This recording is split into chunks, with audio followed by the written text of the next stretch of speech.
नमस्कार दोस्तों, unsung fact में आपका फिर से स्वागत है और हमारे साथ जुड़े रहने के लिए आपका बहुत धन्यवाद। आज हम फिर से अली सिन्हा जी द्वारा रचित अंडरस्टैंडिंग मोहम्मद के भाग 7 में नार्सिसिस्ट को हम देख रहे थे, उसी को हम आगे रखेंगे। तो आज हम भाग 7 को देखेंगे कि नार्सिसिस्ट का जो व्यक्तित्व है वो मोहम्मद से कैसे मेल खाता था। अली सिन्हा जी के हिसाब से वो उन्हें बता रही हैं, रिसर्च करके बता रहे हैं वो। तो नार्सिसिस्टिक व्यक्तित्व विकार का जिम्मेदार दोषपूर्ण पालन पोषण होता है। उदाहरण के लिए, जो अभिभावक बच्चे को अत्यधिक छूट दे देते हैं, उसकी हर मांग पूरी करने लगते हैं, बच्चे की झूठी प्रशंसा करने लगते हैं, उसमें पर्याप्त अनुशासन नहीं डाल पाते हैं, वे बच्चे के चरित्र निर्माण में उसी तरह बाधा पैदा कर रहे होते हैं जैसे कि मारने पीटने वाले, उपेक्षा करने वाले अथवा बच्चे के साथ अनाचार करने वाले अभिभावक। परिणाम यह होता है कि बच्चा वयस्कता की अवस्था के लिए खुद को तैयार नहीं कर पाता है। सॉरी वह बच्चा जीवन के प्रति अव्यवहारिक दृष्टिकोण के साथ बड़ा होता है। दूसरे शब्दों में कहें तो जो बच्चा पर्याप्त सहारा और प्रोत्साहन नहीं पाता है, उसमें इस तरह के विकार उत्पन्न होने के खतरे होते हैं। पैदा होने के तुरंत बाद मोहम्मद को पालने के लिए दूसरे परिवार को दे दिया गया। क्या उसकी माँ की रुचि उसमें कम थी? क्या वजह थी कि वह अपनी माँ की कब्र पर प्रार्थना करने नहीं गया, वह भी जब वह 60 साल से ऊपर का हो गया था? क्या उसके मन में अपनी माँ को लेकर अभी भी क्षोभ था? हलीमा मोहम्मद को नहीं लेना चाहती थी क्योंकि वह एक गरीब विधवा का अनाथ बच्चा था। क्या इसी वजह से हलीमा और उसके परिवार ने मोहम्मद के साथ ऐसा बर्ताव किया? ऐसे में बच्चे क्रूर हो सकते हैं। उन दिनों अनाथ होना कलंक माना जाता था और तमाम इस्लामिक देशों में आज भी ऐसी ही स्थिति है। मोहम्मद के बचपन का परिवेश आत्मसम्मान जगाने के अनुकूल नहीं था। स्ट्रेस रिस्पॉन्स सिंड्रोम नामक पुस्तक के लेखक जॉन मर्डी होविट्ज बताते हैं, जब नार्सिसिस्ट को संतुष्टि देने वाली सराहना, विशिष्ट व्यवहार, आत्म प्रशंसा आदि मिलने में खतरा महसूस होता है, तो उसमें अवसाद, विषाद, चिंता, शर्म, आत्मघाती विचार अथवा उस व्यक्ति के प्रति क्रोध पनपने लगता है जो इस स्थिति के लिए जिम्मेदार प्रतीत होता है। ऐसे में बच्चा इस पीड़ादायी मना स्थिति में से बचने के लिए सूचना संवेदी प्रक्रिया के नार्सिसिस्टिक तरीके को अपनाने लगता है। मोहम्मद का बचपन दुश्वारियों से भरा था। कुरान के सूरा 93 की आयत 3 से 8 पुस्तक के शुरू के अध्याय में उद्धृत में वह अपने एकाकी अनाथ स्थिति को याद करता है और स्वयं को आश्वस्त करता है कि अल्लाह उसके प्रति दयालु होगा और उसे अकेला नहीं छोड़ेगा। यह बताता है कि बचपन के अकेलेपन की स्मृति मोहम्मद को कितनी पीड़ा देती थी। वास्तविकता से दूर भागने के लिए उसने काल्पनिक दुनिया बना ली और वह इस हद तक इस दुनिया में डूब गया कि उसकी देखभाल करने वाले अभिभावक डर गए। इस तथ्य से संकेत मिलता है कि उसका बचपन पीड़ादायी था। मोहम्मद को अपने जीवन के प्रारंभिक वर्षों की घटनाएं भले ना स्मरण हो, पर स्पष्ट है कि उसके मन में जीवन भर घाव बना रहा। उसने जो काल्पनिक दुनिया बनाई थी वह उसे वास्तविक लगती थी। उसके लिए काल्पनिक दुनिया वास्तविकता से पलायन करने और आश्रय लेने के लिए सुरक्षित थी। इस काल्पनिक संसार में वह प्यार, सम्मान, प्रशंसा, ताकत, महत्व और यहाँ तक कि औरों के मन में अपने लिए डर भी पा सकता था। यहाँ वह वो अपने मन का सब काम कर सकता था और बाहरी दुनिया से मिल रही उपेक्षा की प्रतिपूर्ति कर सकता था। वैकनिन के मुताबिक नार्सिसिज्म का वास्तविक कारण अभी पूरी तरह ज्ञात नहीं है, पर यह स्पष्ट है कि यह समस्या बचपन के शुरुआती सालों 5 वर्ष की अवस्था से पूर्व में प्रारंभ होती है। ऐसा माना जाता है कि बच्चे की प्राथमिक चीजों, माता पिता अथवा अभिभावक के स्तर पर गंभीर और लगातार होने वाली नाकामी से यह पनपता है। इस समस्या से ग्रस्त वयस्क अक्सर उन परिवारों से आते हैं जहां माता पिता या उनमें से कोई बच्चे की उपेक्षा करता है अथवा इनके साथ दुर्व्यवहार करता है। सभी बच्चों में यह प्रवृत्ति होती है कि जब उनके अभिभावक कुछ करने की अनुमति नहीं देते हैं तो कभी कभी वे नार्सिसिस्टिक अवस्था में प्रवेश कर जाते हैं और ऐसा व्यवहार करने लगते हैं जैसे कि वे बहुत ताकतवर हों। ऐसा होना स्वस्थ और स्वाभाविक है, क्योंकि इससे बच्चों को अभिभावकों की अस्वीकृति से सकारात्मक रूप से निपटने का आत्मविश्वास पैदा होता है। उपेक्षित बच्चों के मन में एक रिक्तता पनप जाती है। उन्हें लगने लगता है कि वे लाड़ प्यार के योग्य ही नहीं है। प्रतिक्रिया स्वरूप वे अपने अहम को तुष्ट करने के लिए कल्पनाओं में जीने की कोशिश करने लगते हैं। जब वे अपनी कमजोरियों को देखते हैं तो सोचते हैं कि यदि दूसरे इन कमजोरियों को जान जाएंगे तो उन्हें प्यार, दुलार और सम्मान नहीं मिलेगा। इसलिए ऐसे बच्चे झूठ बोलने लगते हैं और कहानियां गढ़कर अहंकार भरी डींग मारने लगते हैं। उनकी काल्पनिक शक्ति का स्रोत बाह्य होता है। यह बाह्य स्रोत पिता या कोई नजदीकी दोस्त भी हो सकता है। बच्चों में इस तरह की नार्सिज्म सामान्य है, पर यदि बड़े होने के बाद भी उनकी हरकतें ऐसी ही रहें तो इसका अर्थ है कि उसमें नार्सिसिस्टिक पर्सनैलिटी डिसऑर्डर उत्पन्न हो गया है। मोहम्मद कल्पनाओं में दोस्त बनाने का आदी था। बाद में उसने दोस्तों की जगह सभी ईश्वरों में सबसे ताकतवर अल्लाह नामक एक काल्पनिक पात्र को गढ़ा। अल्लाह से स्वयं को जोड़कर और उसका एक इकलौता मध्यस्थ बताकर उसने अल्लाह की ताकत स्वयं धारण कर ली। 6 वर्ष की उम्र में जब उसकी माँ की मौत हुई तो वह अपने वृद्ध दादा के संरक्षण में गया, जिसने उसे बिगाड़ दिया। जैसा कि कई हदीस बताती हैं, उसके दादा अब्दुल मुतल्लिब ने उसे आवश्यकता से अधिक आज़ादी दे दी। वे अपने अनाथ पोते को लेकर आवश्यकता से अधिक आसक्त हो गया। उसके बेटे दूर बैठते थे लेकिन मोहम्मद को अपनी चटाई पर साथ बिठाता था। मोहम्मद का ये कहना कि उसके दादा अब्दुल मुतल्लिब ने पहले ही जान लिया था कि वह महान बनेगा, स्पष्ट रूप से काल्पनिक और मनगढ़ंत बात थी। एक जगह मोहम्मद बताता है कि जब उसके चाचा ने उसके दादा की चटाई पर से हटाना चाहा तो अब्दुल मुतल्लिब ने कहा, इसे यहीं रहने दो, ये किस्मत वाला है, एक दिन बड़े साम्राज्य का मालिक होगा। एक जगह मोहम्मद ने सेखी बखारी है कि उसने उस बुजुर्ग अब्दुल मुतल्लिब को नौकरानी से कहते सुना, ध्यान रखना कि ये यहूदियों और ईसाइयों के हाथों में ना पड़ जाए, क्योंकि वे इसे ढूंढ रहे हैं और पा जाएंगे तो इसे नुकसान पहुंचाएंगे। क्योंकि नार्सिसिस्ट स्वयं को इतना महत्वपूर्ण समझता है कि उसे लगता है कि बाकी लोग जलन के कारण उसके पीछे पड़े हैं, इसलिए ऐसे व्यक्ति को मन में इस तरह की कल्पनाएं पाल लेना सामान्य बात है। फिर भी यह स्पष्ट है कि अब्दुल मुतल्लिब ने मोहम्मद को विशेष होने का एहसास कराया। उन्होंने अपने अनाथ पोते को खूब प्यार दुलार दिया। अब्दुल मुतल्लिब ने मोहम्मद पर तरस खाकर ये सब किया और उसे बिगाड़ दिया। हालांकि मोहम्मद ने दादा के विशेष लाड़ की व्याख्या अपनी श्रेष्ठता की पुष्टि के रूप में की। बचपन से ही मोहम्मद ने अपने काल्पनिक संसार में स्वयं के बारे में जो छवि बना रखी थी, उसे उसके दादा के अति दुलार से बल मिल गया। वह स्वयं को और भी अद्वितीय, विशेष और असाधारण मानने लगा। अब्दुल मुतल्लिब की मौत के बाद उसके दयालु चाचा अबू तालिब ने भी उसे अन्य बच्चों की अपेक्षा अधिक लाड़ प्यार दिया। चूंकि मोहम्मद अनाथ था और उसके कोई भाई या बहन नहीं थे, इसलिए लोगों को उस पर दया आती थी। इसी कारण उसके दादा और चाचा ने उसे आवश्यकता से अधिक छूट दे दी। उसमें अनुशासन नहीं आ पाया। इन्हीं सब का परिणाम था कि उसका व्यक्तित्व आत्मकामी अर्थात नार्सिसिस्टिक हो गया।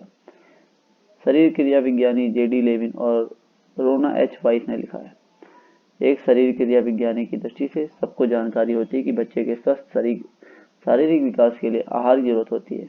उसे अत्यधिक गर्मी से बचाए जाने की जरूरत होती है। यह भी ध्यान रखना होता है कि जिस वातावरण में वह रह रहा है उसमें सांस लेने के लिए पर्याप्त ऑक्सीजन हो। इसी तरह उसके मानसिक विकास के लिए समृद्धि माहौल का होना जरूरी होता है, खासकर ऐसा माहौल जो जीवंत हो, जो उसके माँ बाप की सुखद उपस्थिति का एहसास करा सके, जहाँ परिवार के वयस्कों में घुलने मिलने की सहज प्रक्रिया मिले और बच्चा खुद में दृढ़ता पैदा करना सीख सके। मोहम्मद अपने जीवन के प्रारंभिक वर्षों से ही उपेक्षित और परित्यक्त रहा और बाद में वह मनमौजी हो गया। उसकी परिस्थितियां ऐसी थी कि नार्सिसिस्ट हो जाना स्वाभाविक था।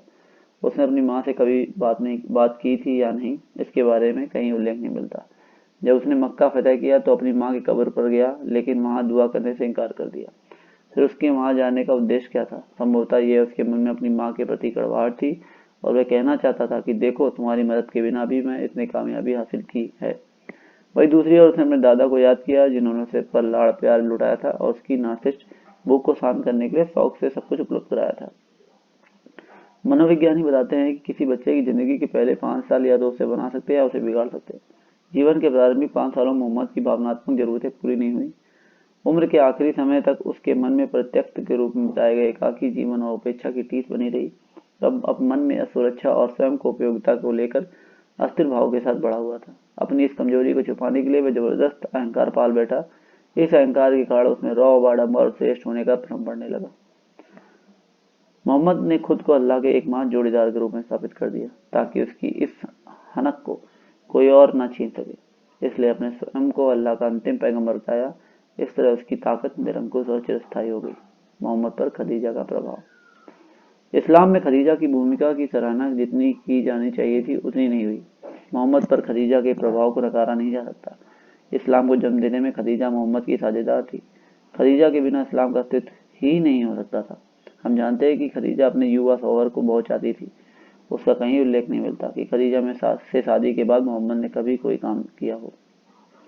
शादी के बाद खदीजा का व्यापार घटता गया। जब खदीजा की मृत्यु हुई तो वो परिवार निर्धनता में आ चुका था। दुनिया में उदासीन मोहम्मद अधिकतर समय अपनी काल्पनिक दुनिया में खाम ख्याली के सपने देखते हुए बिताता था। बैकलिन के शब्दों में नार्सिसिस्ट पर्सनालिटी विकृति के कुछ मरीज इस तरह की पीड़ा से बचने के लिए समाज से कट जाते हैं और अपने पाखंड पर मुखौटा लगाकर विनम्रता और उदारता का ढोंग करने लगते हैं। संताप और अवसाद उत्पन्न करने वाली मानसिक विकृति से व्यक्ति में अलग थलग महसूस करने और शर्मपूर्ण होने का भाव पैदा हो जाना आम है। मोहम्मद अपने साथ कई दिनों का खाना लेकर चलता था और जब खाना खत्म हो जाता था वह तभी घर लौटता था। खाना लेकर वह फिर से अपनी खो में चला जाता था। खदीजा घर पर रहती थी। वह अपने 9 बच्चों की देखभाल करती थी। चूंकि मोहम्मद गैर जिम्मेदार बच्चे की तरह बर्ताव करता था, इसलिए खदीजा को उसकी देखभाल करनी पड़ती थी। वह इस त्याग से प्रसन्न थी, पर क्यों? ये बड़ा महत्वपूर्ण प्रश्न है।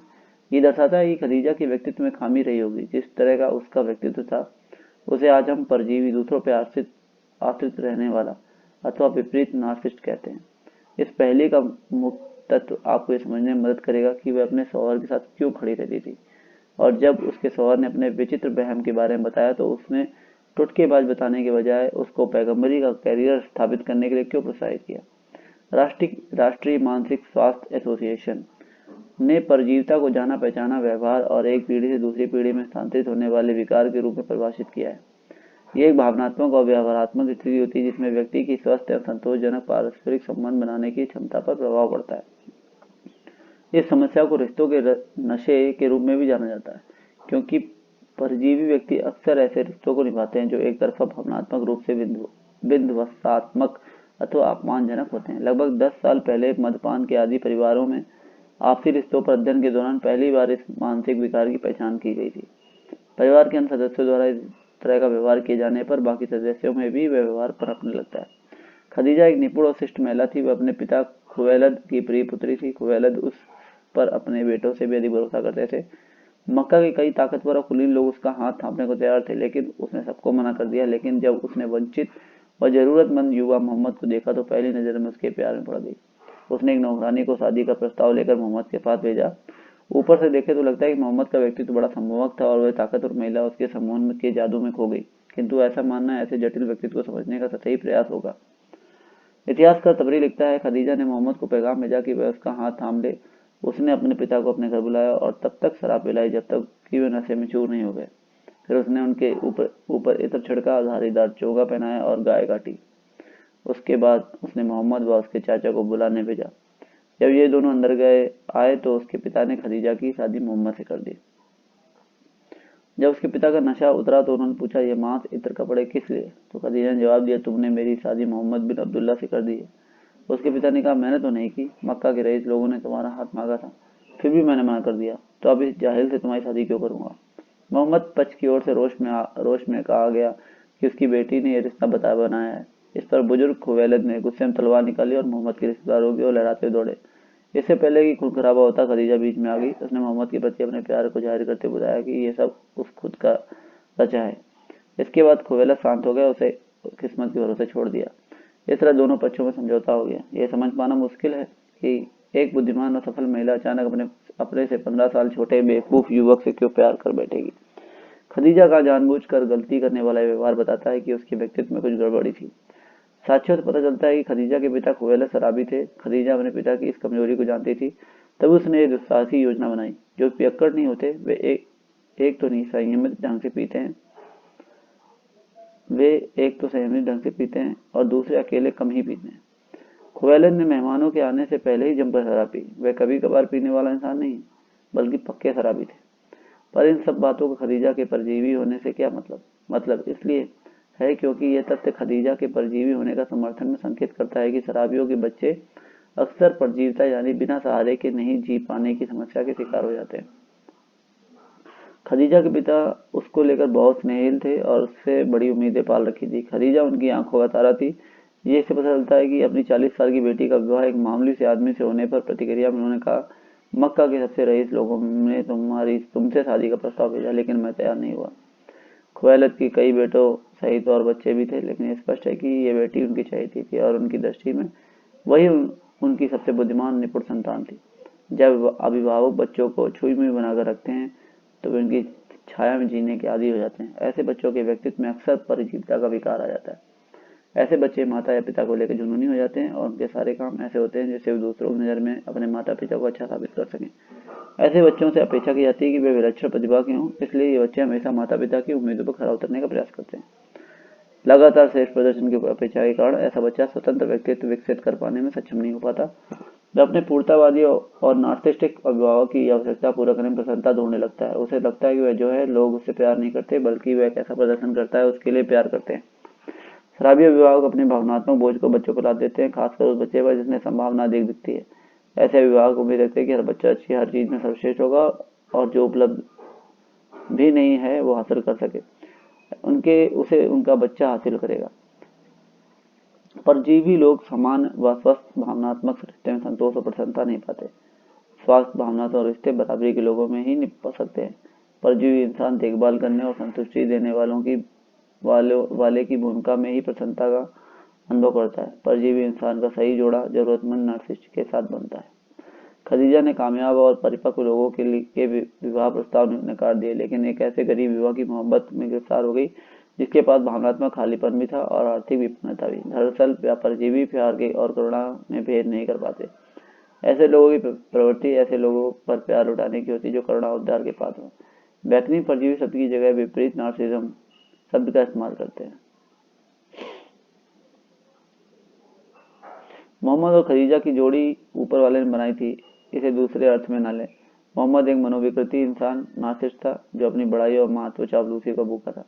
भौतिक और भावनात्मक रूप से दरिद्र था। वह अपने कहने को व्यस्त था, लेकिन भीतर से ऐसे बच्चे की तरह जिसे लाड़ प्यार की जरूरत थी। उसे किसी ऐसे इंसान की जरूरत थी जो उसकी देखभाल भी कर सके और उसकी जरूरत भी पूरी करे और उसकी धौंस और व्यवहार को भी बर्दाश्त करे, ठीक उसी तरह जैसे एक नवजात शिशु अपनी माँ को पसंद करता है। एक माँ और उसकी नवजात शिशु को भी नार्सिसिस्ट और परजीवी का संबंध होता है। दूसरी तरफ खदीजा विपरीत नार्सिसिस्ट थी, जिसे अपनी कल्पनाओं को साकार करने में किसी नार्सिसिस्ट की जरूरत थी ताकि सेवक के रूप में उसके साथ जी सके। मोहम्मद उसकी इस कमजोरी का गलत फायदा उठाता था, फिर भी वह बुरा मानने के बजाय उसमें आनंद मानती थी। मोहम्मद और खदीजा के बीच सहचर जीवन पूर्णता तक रहा, जब अब उसे काम में चिंता करने की आवश्यकता नहीं रह गई थी। वह खोहों में दिन बिताते हुए अपनी सनक भरी कल्पनाओं के साथ उस उपजाऊ जंगल में विचरण करता था जहाँ उसे प्यार, प्रशंसा और आदर मिलता था। खदीजा उसमें बिल्कुल डूब गई थी और उसकी आवश्यकताओं को ध्यान रखती थी। उसने अपने व्यापार की अनदेखी करनी शुरू कर दी और नतीजा ये हुआ कि उसका व्यापार बैठ गया, उसकी संपत्ति खत्म हो गई। वह लगभग 50 साल की रही होगी जब उसकी सबसे छोटी संतान पैदा हुई। वह घर पर रहती थी जबकि उसका पति अधिकांश समय अपने विचारों में खो में रहता था।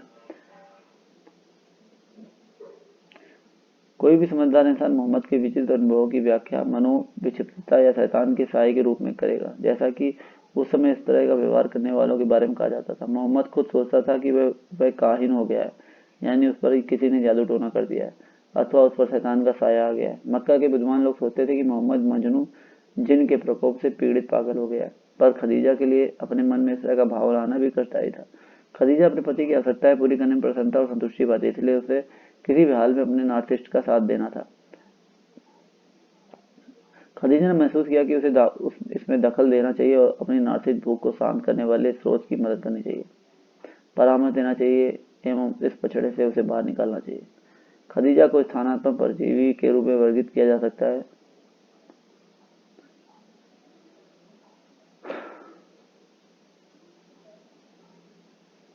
मानव जाति के लिए दुर्भाग्यपूर्ण बात यह खदीजा असली परजीवी थी जो अपने ईस्ट नार्सिसिस्ट के लिए सब कुछ कुर्बान कर देना चाहती थी। इसी ने मोहम्मद को अपने पैगंबरी की महत्वाकांक्षा को प्रोत्साहन दिया और उस दिशा में बढ़ने को प्रेरित किया। जब मोहम्मद को दौरे आने या फरिश्ते दिखाई देने बंद हो गए तो खदीजा बहुत निराश हुई। इब्ने इसाक लिखता है कि इसके बाद जिब्राइल उनके पास कुछ समय तक नहीं आया तो खदीजा ने कहा, मुझे लगता है कि तुम्हारा अल्लाह अब तुमसे नफरत करने लगा है। इससे पता चलता है कि वह अपने नार्सिसिस्ट को पैगंबर बनाने के लिए कितनी उतावली थी। जब तक खदीजा जिंदा थी मोहम्मद दूसरी बीवियां नहीं लाया। वह उसके पैसे और उसके घर में ऐश कर रहा था। ऊपर से मक्का के अधिकतर लोग उसका मजाक उड़ाया करते थे, उसे पागल कहा जाता था। यदि उसके पास अपना भी धन होता तो और खदीजा उसकी दूसरी शादी में आपत्ति ना भी करती तो भी कोई उससे शादी नहीं करता। मक्का में उसके अनुयायियों की संख्या गिनी चुनी थी और इनमें भी किशोर या गुलाम ही अधिक थे। एक दो औरतें भी थी, पर कोई ऐसी नहीं जिससे शादी की जा सके। यदि खदीजा मोहम्मद की हुकूमत स्थापित होने तक जिंदा रहती तो संभवतः अपने शौहर की सनक और अपने से अधिक सुंदर और जवान औरतों को अपने शौहर के साथ देकर खुद को अपमानित महसूस करती। खदीजा की मौत के बाद मोहम्मद को कोई ऐसा परजीवी नहीं मिला जो उसकी भावनात्मक जरूरतों को उस तरह पूरा कर पाता जैसा कि वह करती थी। पर अब तक कामुक भौरा बनकर मजा लेने लगा। खदीजा की मौत के 1 माह बाद मोहम्मद ने अपनी विश्वस्त अनुयायी अबू बकर से कहा कि वह अपनी 6 साल की बेटी आयशा की सगाई उसके साथ कर दे। अबू बकर ने मोहम्मद को कहकर समझाने की कोशिश की पर हम लोग भाई हैं। मोहम्मद ने उनसे कहा कि वे केवल मजहबी भाई हैं और एक छोटी बच्ची के साथ शादी हराम नहीं है। उसने अबू बकर ने कहा कि आयशा 2 बार उसे अपने सपने में दिखी है। सपने में फरिश्ता सिल्क के कपड़ों में लिपटी आयशा को लिए हुए था। उसने अबू बकर से कहा, मैंने मन ही मन कहा अगर ये अल्लाह की तरफ से है तो ये जरूर होना चाहिए। अब अबू बकर के पास 2 ही विकल्प थे, या तो वह उस मोहम्मद को छोड़कर चला जाए जिसके लिए उसने इतनी कुर्बानियां दी थी और अपने लोगों के बीच जाकर उसने मोहम्मद के झूठे घटिया चरित्र के बारे में बताए, या जाके घटिया चरित्र के बारे में बताए। स्वीकार करे कि इतने दिन से मोहम्मद उसे मूर्ख बना रहा था, अथवा मोहम्मद जो कह रहा है उसने उसे मान ले। संप्रदाय के नेता अक्सर अनुयायी की हालत ऐसी कर देते हैं कि वह कुछ तय नहीं कर पाता। अबू बकर ने अपने घर के पीछे मुसलमानों के नमाज पढ़ने के लिए मस्जिद भी बनवाई थी। वह अक्सर मस्जिद के से मोहम्मद के कथित अल्लाह से कई आयतें जोर जोर से लाकर पढ़ा करता था। यहाँ तक पहुंचकर मोहम्मद की निंदा करना उसके लिए आसान नहीं था। संप्रदाय के अनुयायी बुरी तरह फंस जाते हैं। संप्रदाय के लिए इतना कुछ त्याग करना पड़ता है कि वहाँ आत्मसमर्पण करने की अपेक्षा वापस लौटना अनुयायियों के लिए अधिक पीड़ादायी होता है।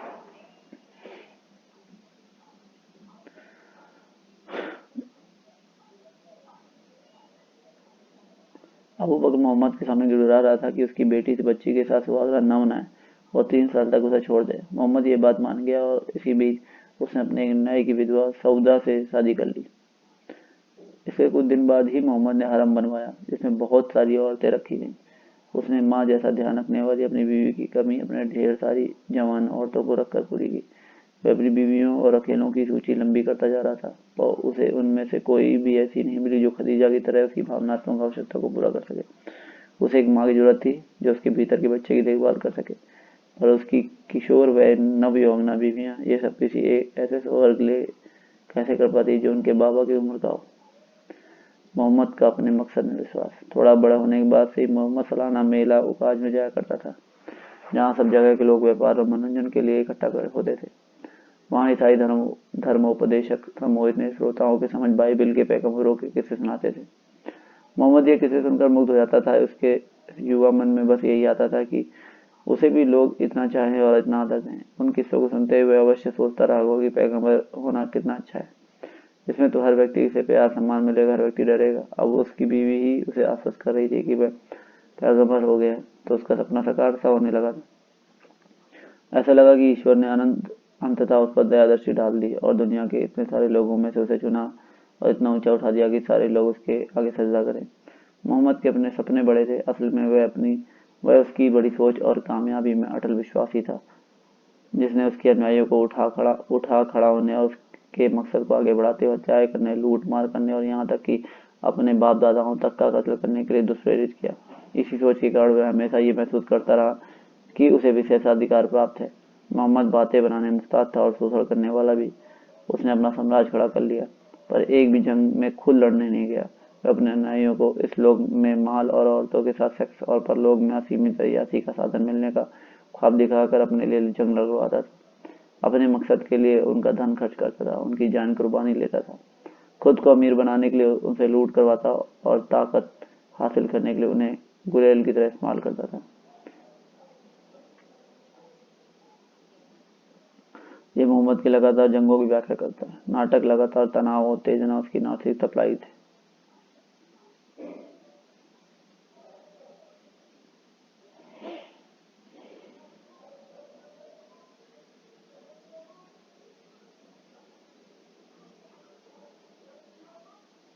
क्या मोहम्मद को मक्कावासी ईमानदार मानते थे? मुसलमान दावा करते हैं कि चूंकि मक्कावासी मोहम्मद को अमीन न्यासी बुलाते थे, इसलिए वह ईमानदार इंसान माना जाता था। ये बिल्कुल झूठ है। इस दौर के अरब में अमीन उनको कहा जाता था जो दूसरों के लिए वस्तुओं का क्रय विक्रय करते हैं। यदि किसी को स्कूल अमीन या शहर अमीन कहा जाता था, इसका संबंध ईमानदार होने से नहीं बल्कि व्यक्ति के व्यवसाय से होता था। अमीन की पदवी हर तरह से व्यवसाय से जुड़ी थी। उदाहरण के लिए अमीन अल मकतब पुस्तकालय का न्यासी, अमीन अल सुरता पुलिस न्यासी, मजलिस अल उमन्ना न्यासियों का परिषद। मोहम्मद की बेटी जैनब का जौहर अबुल आस को अमीन उसके व्यवसाय के कारण कहा जाता था। अबुल ने आखिर तक इस्लाम स्वीकार नहीं किया, लेकिन मोहम्मद ने जैनब को आदेश दिया कि जब तक वो धर्म परिवर्तन न कर ले वह उससे दूर हो जाए। बीवी के लिए अबुल को मजबूरन मजहब बदलना पड़ा। मोहम्मद कभी खदीजा के व्यापार के लिए अमीन यानी न्यासी का काम करता था और खदीजा के सौदे को दमाशक का सरिया ले आता था और उसकी ओर से बेचता था। ये सोचने की बात है कि यदि मक्कावासी मोहम्मद को विश्वसनीय मानते तो तब उसकी निंदा कदाचित न करते। जब उसने उन लोगों से कहा कि उसे ईश्वर से पैगाम मिला कि कुरान में, मोहम्मद ने खुद उसे स्वीकारा है कि जो लोग उसे पहचान गए थे वे उसे झूठा और पागल कहते थे। कुरान 15:6। इस आरोप को मोहम्मद ने कुरान में अल्लाह के हवाले इस तरह कहकर इनकार किया, ए रसूल, तुम हमेशा याद रखना, तुम अपने परवरदिगार की कृपा से ना काहिन हो और ना पागल। कुरान 52:29। बांटो और राज करो, नीति पर प्रकाश। जैसा कि पिछले अध्याय में बताया गया कि मोहम्मद ने अपने अनुयायियों को उनके परिवारों से अलग कर दिया ताकि उन पर पूरा प्रभुत्व जमा सके। उसने अपने मक्का के उन अनुयायियों को जो मदीना आए थे अपने घर परिवारों से कोई संबंध न रखने का आदेश दिया। उसकी इस हिदायत के बावजूद कुछ ने यह आदेश नहीं माना और अपने घर गए, समझा इसलिए कि जिंदा रहने के लिए वहां से कुछ धन ला सके। इसे रोकने के लिए मोहम्मद ने अपने अल्लाह से एक और आयत कहलवाई, ए ईमान वालों, अगर तुम मेरी राह में जिहाद करने और मेरी खुशी की तमन्ना में घर से निकलते हो तो मेरे और अपने दुश्मनों को दोस्त न बनाओ। तुम में से जो भी ऐसा करता है वह यकीनन राह से भटक गया है। कुरान 60:1। जो दीन हक तुम्हारे पास आया है उससे इनकार करने वालों के पास तुम दोस्ती का पैगाम भेजते हो, जबकि वह लोग रसूल को और तुमको इस बात पर घर से निकालते हैं कि तुम अपने परवरदिगार अल्लाह पर ईमान ले आए हो, और तुम हो कि उनके पास छुप छुप के दोस्ती का पैगाम भेजते हो। हालांकि तुम जो कुछ भी छिपा कर या बिना ऐलान किए करते हो वह सब मुझे पता होता है। तुम में से जो भी ऐसा करता है यकीनन राह से भटक गया है। कुरान 60:1। हम देखेंगे कि कैसे बात की एक आयत भी वह उनके परिवारों से अलग करने की साजिश रखता है। ओ ईमान वालों, अगर तुम्हारे माँ बाप और तुम्हारे बहन भाई ईमान के मुकाबले कुफ्र को तरजीह देते हो तो तुम उनको अपना हमदर्द ना समझो। यदि तुम उनके से रिश्ता रखते हो तुम पापी हो। कुरान 9:23। मोहम्मद अपने अनुयायियों से को अलग थलग करने के लिए इतना उतावला क्यों था? व्याख्या करते, कोई नास्तिक अपने संप्रदाय के केंद्र में गुरु के रूप में होता है। दूसरे गुरुओं की तरह भी वह अपनी आज्ञा का पूर्ण पालन चाहता है, इसलिए था। मोहम्मद, जबकि उसके अनुयायी अभी भी मक्का में ही रह रहे थे, कुछ विशेष नहीं कर सका था। ऐसे में परिस्थितियां बिगड़ती तो उसके अनुयायी अपने परिवार को पास वापस लौट सकते थे। इसलिए मोहम्मद ने अनुयायियों को उनके परिवारों से दूर करने के लिए एक चाल चली। किसी संप्रदाय का नेता अक्सर अनुयायियों को एक परिसर में रखना चाहता है ताकि वे उनका ब्रेन वॉश कर उन पर पूरा नियंत्रण कर सके। प्रारंभ में मोहम्मद ने मोमिनों को अबिसीनिया भेजा, लेकिन बाद में जब अरब के यसरब से उसका समझौता हो गया तो उसने यसरब शहर में अपना परिसर बनाया। उसने इस शहर का नाम बदल डाला, उसे मदीना पुकारने लगा, जो मदीनतुल नबी रसूल का शहर का संक्षिप्त रूप था।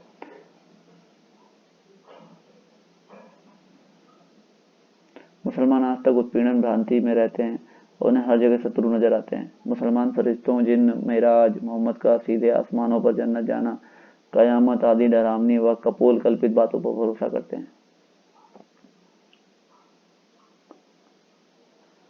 इस्लाम और नास्तिक संप्रदाय के बीच तुलना। नास्तिक संप्रदाय मिशनरी और साम्राज्यवादी होता है।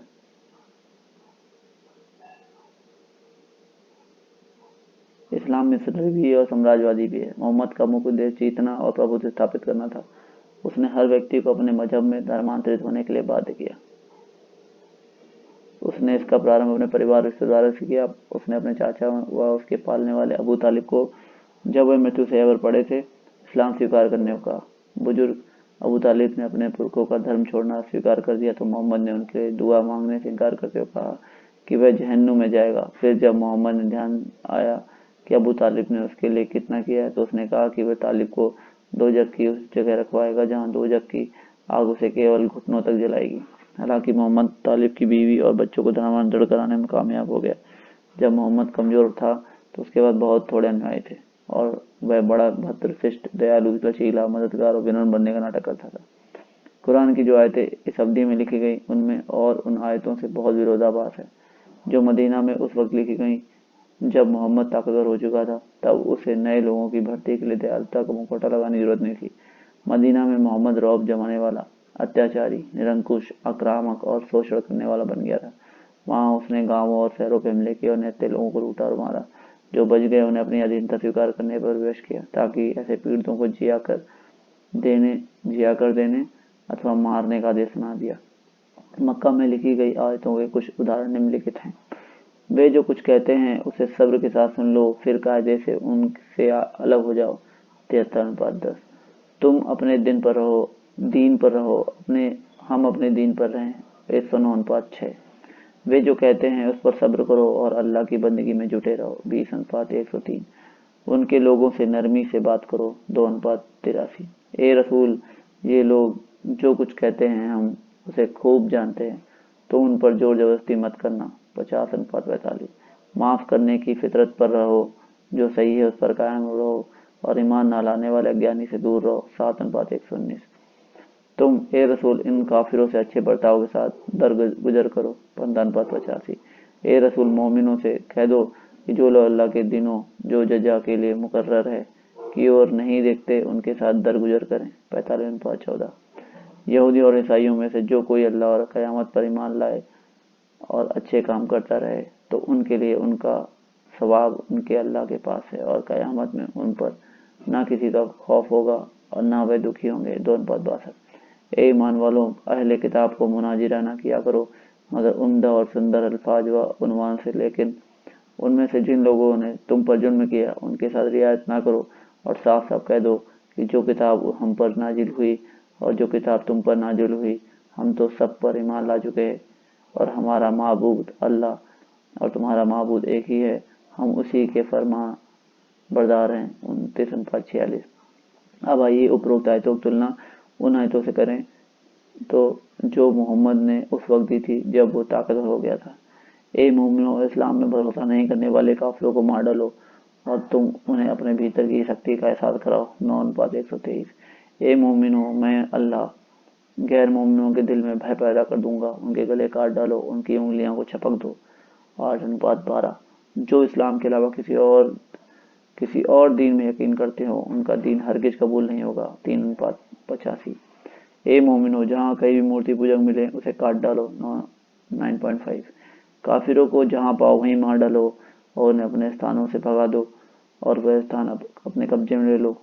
2:191। काफिरों से तब तक लड़ो जब तक अल्लाह के दीन के प्रति एक भी असंतुष्ट व्यक्ति बचा हो और जब तक सब के सब अल्लाह के मजहब में ना आ जाए। 9:193।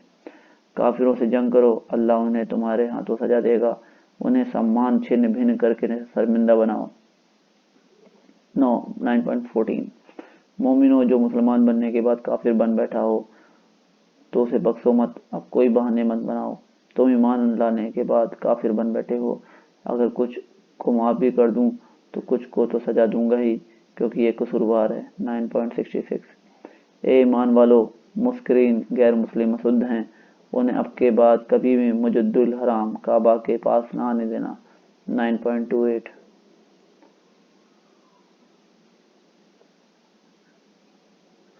उनसे लड़ो जो अल्लाह और उसके क़यामत के दिन में भरोसा नहीं करते और उन लोगों से भी जंग करो जो इस्लाम के सत्य का धर्म नहीं मानते। ऐसे लोग निष्कृष्ट होते हैं, इसलिए इसका खामियाजा उन्हें भुगतना होगा। 9.29। ये इस बात का ठोस सबूत है कि मोहम्मद के पास जैसे ही ताकत आई वह बिल्कुल बदल गया। जब वह मक्का में कमजोर था तो उदार से दयालु और संवेदनशील उपदेशक बनने का ढोंग कर रहा था, पर मदीना पहुंचकर वह जैसे ही मजबूत हुआ वह रोब जमाने लगा, अत्याचारी, क्रूर, रूखा और आताताई बन गया। बद्र की जंग के बाद मोहम्मद का क्रूर और प्रतिशोधात्मक चेहरा दिखने लगा। म्यूर लिखता है, बंदी मोहम्मद के सामने लाए गए। उसने एक एक कर कर उनको ऊपर से नीचे तक देखा। उसकी दृष्टि हारिस के बेटे नजीर, मोहम्मद का चचेरा भाई, जो कवि और उसका आलोचक था, पर पड़ी तो गुस्से से उसकी आंखें लाल हो गई। डर के मारे कांपते हुए नजीर ने बगल में खड़े कैदी के कान में धीरे से कहा, उसकी आंखों में मौत नाच रही है। उसने कहा, ऐसा कुछ नहीं है, ये बस उसका भ्रम है। उस अभागे कैदी नजीर को भरोसा नहीं हुआ तो इस्लाम कबूल चुके अपने एक दोस्त मुसअब ने से गिड़गिड़ाने लगा कि उसे बचा ले। मुसअब ने उसे याद दिलाया कि उसने इस्लाम से इनकार किया है और मोहम्मद का उपहास किया है। इस पर लंबी सांसें खींचते हुए नजीर ने कहा, अगर कुरैशों ने तुम्हें बंदी बनाया था तो भी तुम्हें कभी नहीं मारते। मुसअब ने झिड़कते हुए जवाब दिया, तो क्या तुम ऐसा करते। मैं तुम लोगों की तरह नहीं हूँ। इस्लाम में ऐसी भावनाओं की जगह नहीं है। इस पर जिस व्यक्ति मुसअब ने नजीर को पकड़ रखा था, उसे लगा कि ये बंदी उसके हाथ से फिसल जाएगा और इसके बदले मिलने वाली बड़ी फिरौती से वंचित हो जाएगा। तो वह चिल्ला उठा, मुसअब, वह बंदी मेरा है। तभी ये सब देख रहे मोहम्मद ने आदेश दिया कि इस बंदी का सिर धड़ से अलग कर दिया जाए। और मोहम्मद बोला, ओ अल्लाह, इसका सवाब मुसअब को दो। जो शिकार उसने किया है उससे बेहतर कुछ नहीं हो सकता। उसके बाद अली ने तलवार से नजीर का सिर कलम कर दिया। उसके 2 दिन बाद मदीना के आधे रास्ते में उकबा नामक एक और बंदी का सिर कलम करने का हुक्म मिला। इस बंदी ने प्रतिरोध किया और पूछा कि दूसरे बंदियों की तुलना में उसके साथ इतना सख्त बताऊं कि मोहम्मद बोलो, क्योंकि तुम्हारी दुश्मनी अल्लाह और उसके रसूल से है। उकबा ने रोते हुए पूछा, मेरी बेटी छोटी सी बच्ची का देखभाल कौन करेगा। वो हृदयहीन मोहम्मद ने कहा, 2 जग की आग में इतने में उकबा को मार दिया गया। मोहम्मद बोला, कितना नीच और जुल्मी था ये अभागा। अल्लाह में भरोसा नहीं करता था, उसके रसूल और उसकी किताबों को नहीं मानता था। उस अल्लाह का शुक्र मनाओ जिसने उसे कत्ल करवाया और उसके कत्ल का गवाह बनाकर मेरी आंखों को सुकून दिया। कुरान में एक ऐसी दर्दनाक प्रेम कहानी दी गई है जो मोहम्मद की क्रूरता और नैतिकता को बयां करती है। बद्र की जंग में जो लोग जिंदा पकड़े थे उनमें से बहुतों को यह आरोप लगा कत्ल कर दिया कि सालों पहले जब मोहम्मद मक्का में था तो उन्होंने अपमान किया था। नासिर ऐसे अपराध को तनिक भी क्षमा नहीं करता। उन बंदियों में से एक मोहम्मद की बेटी जैनब का पति अबुल आस भी था। बंदियों के परिवार वाले अपने परिजनों के मौत के मुंह से निकालने के लिए इस डकैत को वह सब देते थे जो वह मांगता था। जैनब ने अपने पति को छुड़ाने के लिए मोहम्मद के पास वह सोने का हार भेजा जिसे उसकी मां खदीजा ने उससे शादी के वक्त दिया था। मोहम्मद उस हार को देखते ही पहचान गया क्योंकि उसे खदीजा पहनती थी। मोहम्मद भावुक हो गया और अबुल आस को बिना फिरौती लिए छोड़ने को तैयार हो गया, पर उसे मुक्त करने के लिए उसने शर्त रख दी कि जैनब अपने पति को छोड़कर मदीना चली जाए। मोहम्मद ऐसा निर्दयी इंसान था जो बदले में बिना कुछ लिए तनिक भी दरिया दिली नहीं दिखाता था। यहाँ तक कि कैद से आजाद करने का नाटक भी वह ऐसे व्यक्ति को मुक्त करके करता था जो अपने लोगों के पास पहुंचकर मोहम्मद की बड़ाई करे ताकि वे भी इस्लाम व मोहम्मद की ओर आकर्षित हों। इधर अबुल आस अपनी बीवी जैनब की दुर्दाई बर्दाश्त न कर सका। जैनब का साथ पाने के लिए उसने अनिच्छा के बावजूद इस्लाम स्वीकार कर लिया और उसके पास मदीना चला गया। हालांकि मदीना जाने के कुछ समय बाद उसकी मौत हो गई। मुसलमान इस्लाम की को शांति और सहिष्णुता का मजा बताते हैं और धर्मांतरण के लिए अपने शिकार को फुलाने के लिए चेहरे पर सौम्यता व मुस्कुराहट ओढ़े रहते हैं। ऐसा दिखाते हैं जैसे कि वे बड़े मदद करने वाले, विनम्र और दिलकश हैं। पर जब वे अपने लोगों के बीच होते हैं तो उनका व्यवहार बिल्कुल अलग होता है। वे गैर मुस्लिमों के प्रति द्वेषपूर्ण, निर्दयी व अत्याचारी रखते हैं। शिकार एक बार इस्लाम में धर्मांतर हो जाए और उसके बाद हनीमून पीरियड खत्म होते ही मुसलमान मुखौटा उतार कर अपनी क्रूरता, आक्रामकता और नीचता का असली रंग दिखाने लगते हैं। वे चाहते हैं कि धर्मांतरित व्यक्ति अब इस्लाम को लेकर कोई सवाल जवाब न करे और उसके साथी भी शिकार के लिए इस्लाम छोड़कर जाने की संभावना कर देते हैं। यह मोहम्मद द्वारा खुद बनाए गए नियम कायदों के मुताबिक है और इस्लामी कानूनी में ये नियम कायदे मोहम्मद के अजड़ से लिए गए। मोहम्मद को लगता है कि वह विशेष लाभ और सम्मान पाने का अधिकारी है और यह और किसी को नहीं, सिर्फ उसी को मिलना चाहिए। उसने न केवल ऐसे कार्य किए जो सामाजिक रूप से घोर अनैतिक, बल्कि उन्हें कानून को भी अपने भोग विलास और सनक के लिए तोड़ा जो उसने खुद ही बनाए थे। उसने वही किया जिसमें उसको प्रसन्नता मिलती थी। जब उसके उन अनैतिक कार्यों से लोगों के दिल को धक्का लगता था तो वह उन्हें उचित ठहराने के लिए कथित अल्लाह के नाम से एक आयत कह देता था जिससे अन्यायियों के सवालों पर राम लग जाता था। मोहम्मद ने अपनी कठपुतली अल्लाह से कहलवाया कि रसूल के विरुद्ध एक शब्द भी बोलना अल्लाह को नकारने जैसा है और उस गलती की सजा मौत है। उसने जो कहा उसे फस्लुक किताब चर्चा का अंत कहा जाता है। उसके बहुत से उदाहरण नीचे खुद दिए गए। कुरान में मोमियों को 4 बीवी रखने का इजाजत देता है, लेकिन मोहम्मद को लगा कि उसे इस नियम से नहीं बंधना चाहिए, इसलिए उसने अपने काल्पनिक अल्लाह का नाम लेकर कुरान में सूरा 33 अनुपात 49-50 आयतें लिखी। इन आयतों में उसने कहा कि उसे छूट है और वह जितनी चाहे उतनी औरतें रख सकता है, बीवी की तरह, रखेल की तरह या सेक्स गुलाम के रूप में। तो उसने कहा कि ये रसूल, ये हुक्म सिर्फ तुम्हारे लिए है, दूसरे मोमिनों के लिए नहीं, ताकि तुम्हें कोई समस्या ना हो। अल्लाह तो सदा क्षमाशील और दयालु है। कैसी समस्या? वासना को नियंत्रित करने की समस्या, सभी मनुष्य बनने की समस्या, या फिर एक औरत के प्रति निष्ठा रखने की समस्या? क्या एक ऐसे आदमी को दुनिया का सर्वश्रेष्ठ इंसान मानना चाहिए जिसे अपनी क्षुद्र पाशविक वृत्तियों को नियंत्रित कर रखने में समस्या होती थी? कहने की जरूरत ही नहीं, मोहम्मद के कर्म ही उसके घिनौने चरित्र को उजागर करते हैं। एक और तो वह नीच पशु की तरह कर रहता था, दूसरी ओर काल्पनिक अल्लाह के मुख में अपनी बड़ी बड़ी बातें ठूस कर अपनी प्रशंसा करवाता था। याद रखिए कि मक्का में वह अपनी बीवी खदीजा के धन पर मौज उड़ा रहा था, इसलिए वहां दूसरी औरत लाने की उसकी हिम्मत नहीं हुई। उसकी असीमित मौज तो तब शुरू हुई जब वह ताकतवर हो गया। क्या आप मानेंगे कि एक युवा मर्द होते हुए उसे स्वयं से काफी बड़ी उम्र की औरत के साथ सोते समय उसे कोई समस्या नहीं हुई, लेकिन जब वह अपनी जिंदगी के आखिरी 10 साल में जी रहा था और तमाम बीमारियों से घिरा था तो उसे समस्या हुई क्या? अथवा हम इसे इस रूप में देखें कि एक वृद्ध हो रहे आदमी को जैसे कि असीम अधिकार मिले, वह वैसे ही हो गया, उस बच्चे की तरह जो खिलौने की दुकान में जाने पर सारे खिलौनों एक साथ खरीद लेना चाहता हो। एक दिन मोहम्मद अपनी बीवी हफ्सा के पास गया। हफ्सा उमर की बेटी थी। वहां नौकरानी मारिया को देखकर उसकी नीयत खराब हो गई। काप्टे की साई मारिया बेहद खूबसूरत थी। मिस्र की मुखिया मकोकस ने उसे मोहम्मद के पास उपहार के रूप में भेजा था, जैसे हफ्सा ने घर के काम काज के लिए रख लिया। मोहम्मद ने हफ्सा झूठ बोला कि उसके पिता ने उसे बुलाया और उसे घर से बाहर भेज दिया। जैसे ही वह निकली, मोहम्मद शरीफ मारिया को लेकर हफ्सा के बिस्तर पर चला गया और उसके साथ काम की घृणा करने लगा। उधर हफ्सा जब अपने पिता के घर उधर पहुंची तो पता चला कि उन्होंने तो उसे बुलाया नहीं था। हफ्सा का दिमाग घुमा और सोचने लगी मोहम्मद ने उसे घर से हटाया क्यों। वास्तविकता जानने के लिए तुरंत वहां से घर की ओर भागी। पहुंचे देखा तो मोहम्मद मारिया के साथ मजे ले रहा था। ये देखकर उखड़ गई और हंगामा खड़ा कर दिया। एक औरत हमेशा औरत रहती है। मोहम्मद ने किसी तरह उसको शांत किया और वादा किया कि अब मारिया के पास कभी नहीं जाएगा, पर उसके मन में इस युवा गुलाम मारिया को लेकर अभी भी काम की आग धधक रही थी। समस्या यह थी कि वह अपना वादा तोड़कर उसे पाए कैसे। पर जब अल्लाह नाम का जीव जेब में हो तो ये काम मुश्किल नहीं था। तो फिर उसने अपनी जेब में रखे अल्लाह से सूरह तहरीम नाजिल करवाते हुए कहलवाया कि उस गुलाम लड़की के साथ हम बिस्तर होने में कोई बुराई नहीं, क्योंकि वह तो तुम्हारे कब्जे में गुलाम की तरह है, इसलिए वह अपना वादा तोड़ दे। दरअसल अब सर्वशक्तिमान अल्लाह अपने रसूल के लिए दलाल का काम करने लगा। यहाँ तक कि अल्लाह ने नाराजगी जताते हुए रसूल को झड़का कि वह अपनी बीवियों को खुश करने के लिए विशिष्ट बनने का वादा करके स्वयं को दैहिक सुख लेने से क्यों रोक रहा है। इस प्रकार इस सूरह का नाम इस घटना के कारण तहरीम निषेध दिया गया।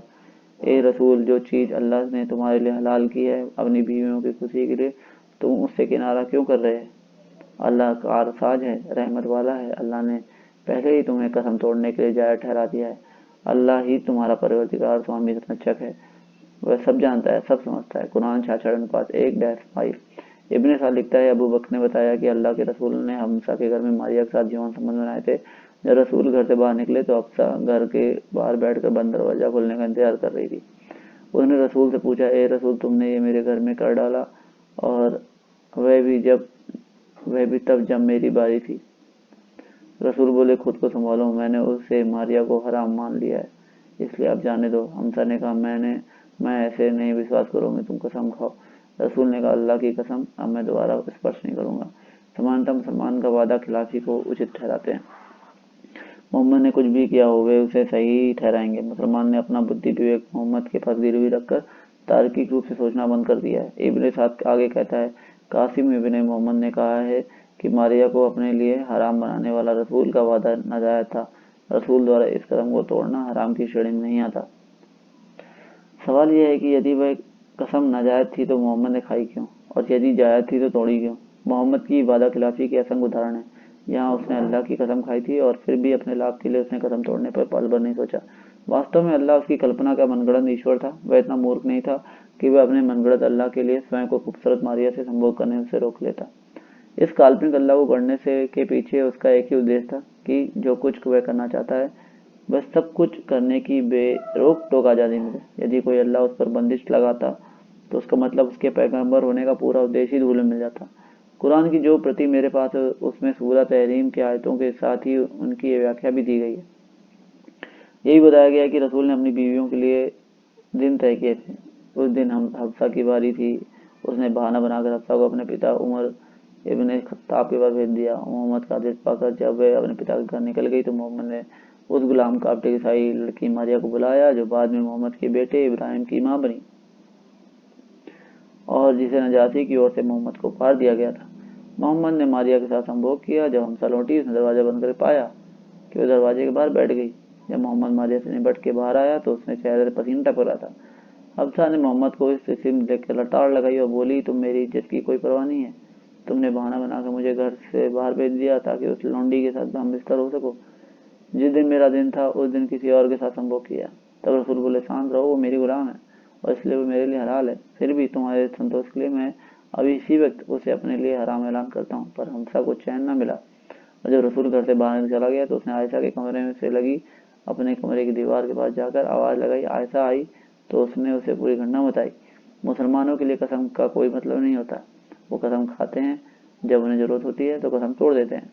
बुखारी में एक हदीस है जहाँ मोहम्मद कहता है, अल्लाह और अल्लाह की इच्छा से यदि मैं कोई सफर लेता हूँ और बाद में मुझे उससे बेहतर कुछ लगता है तो मैं वही करता हूँ जो बेहतर होता है और मैं वचन तोड़ देता हूँ। मोहम्मद ने अपने आइयों को भी वही नसीहत दी। अगर तुम कभी कोई कसम खाओ, बाद में तुम्हें लगे कि कुछ और बेहतर है तो अपनी कसम छोड़कर वो करो। मुसलमानों पर कभी भरोसा नहीं किया सकता। उनके वादे का कोई मतलब नहीं होता। वे अपने वादे पर टिके नहीं रह सकते। उनकी कस्मों के कोई मायने नहीं होते। नार्सिस्ट अर्थात मनोरोगी को लगता है कि वे जो भी करना चाहते हैं उसके पास सब करने का अधिकार है। हालांकि जब मोहम्मद ने जैनब को अर्धनग्न देखा तो उसकी नीयत खराब हो गई।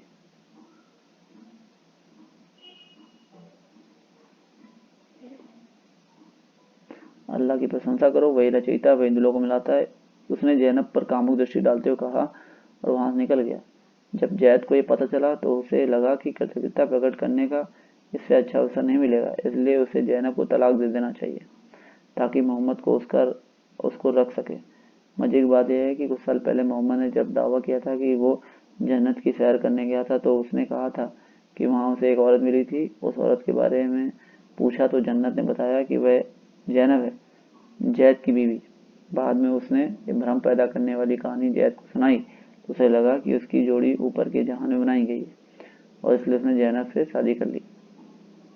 हालांकि जब मोहम्मद ने जैनब को अर्धनग्न देखा तो उसकी नीयत खराब हो गई और अपने ही सुनाए जन्नती किसे को भूल गया। जाहिर है कि मोहम्मद से बेहतर इस बात को कोई नहीं जान सकता था कि मेराज यानी जन्नत की सैर का किस्सा उसका स्वयं का ही गढ़ा हुआ था। जब जैद ने मोहम्मद से कहा कि वह जैनब को तलाक दे देगा तो उसने कहा कि अपनी बीवी अपने पास रखो और अल्लाह से डरो। कुरान 33-37। जैसे ही जैद वहां से गया, मोहम्मद जैनब के होठों, मुलायम जांघों और उन्नत पुरोजों के ख्याल में डूब गया और फिर अपनी जेब में रख के अल्लाह के एक आयत कहलवाया जिसमें अल्लाह ने उसे झिड़की दी कि वह दैहिक सुख प्राप्त करने के लिए बजाय लोगों की आलोचना को सोचकर उसे दबा क्यों रहा है। ए रसूल, वह वक्त याद करो जब तुम उस शख्स जैसे कह रहे थे कि जिस पर अल्लाह ने एहसान अलग से किया था और तुम उस पर अलग एहसान किया था। अपनी बीवी जैनब को अपनी जौजियत में रहने दे। वो अल्लाह से डर के खुद तुम इस बात को अपने दिल में छिपाते थे जिसको आखिरकार अल्लाह जाहिर करने वाला था और तुम लोगों से डरते थे।